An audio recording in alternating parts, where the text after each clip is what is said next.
ఆ బాబు పాలనలో ఏనాడైనా కూడా ఒక్క రూపాయి అయినా కూడా నా అక్క చెల్లెమ్మల కుటుంబాల బ్యాంక్ ఖాతాల్లోకి ఆ చంద్రబాబు నాయుడు గారు ఒక్క రూపాయి అయినా వేశాడా అని చెప్పి అడగండి ఆ అక్క చెల్లెమ్మలను. ఇలా ఇలా ఇలా ఇలా ఇలా ఇలా ఇలా రెండు చేతులు ఊపి ఇలా ఇలా ఇలా ఇలా ఇలా ఇలా ఇలా.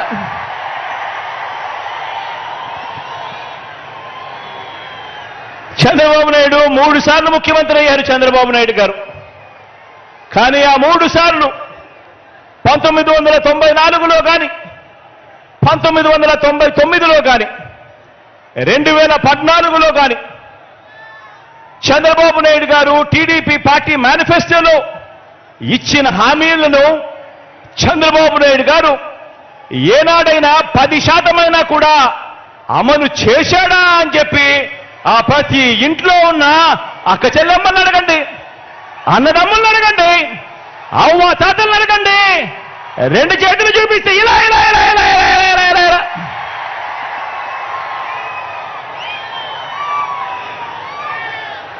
ఆ అక్క చెల్లెమ్మలను ఆ అన్నదమ్ముల మధ్య కూర్చొని ఉన్నప్పుడు ఆ అవ్వ తాతల చిరునవ్వుల మధ్య మళ్ళీ అడగండి, మరో వంక మీ జగన్ పాలన, మీ బిడ్డ పాలన చూడండి అని చెప్పి మళ్ళీ అడగండి.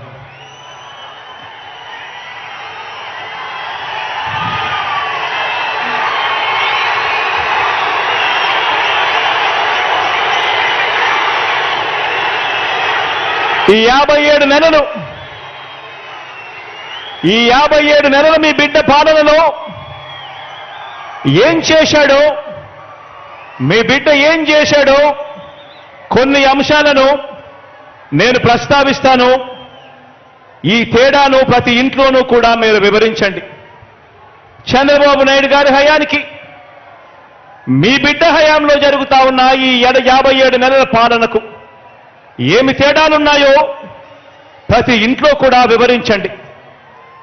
నేను చెప్తా ఉన్నాను ఈరోజు కుప్పం నుంచి ఇచ్చాపురం వరకు మీ ఇష్టం ఏ గ్రామమైనా కూడా తీసుకోండి.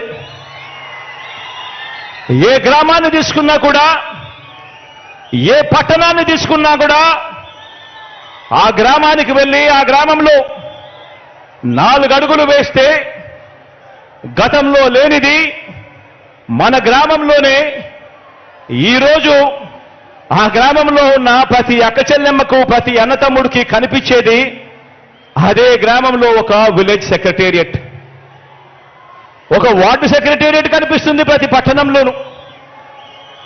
ఎవరు పెట్టారు అనంటే మీ జగన్, మన వైఎస్ఆర్సీపీ పార్టీ. ఆ ప్రతి గ్రామ సచివాలయంలోనూ, ఆ ప్రతి వార్డు సచివాలయంలోనూ, ఆ ప్రతి గ్రామంలోనూ కనిపించే ఈ సచివాలయంలో కనీసం అంటే 540 రకాల సేవలు అందిస్తూ, అందులో దాదాపుగా 10 మంది మన పిల్లలే అక్కడే ఉద్యోగాలు చేస్తూ అక్కడే కనిపిస్తారు.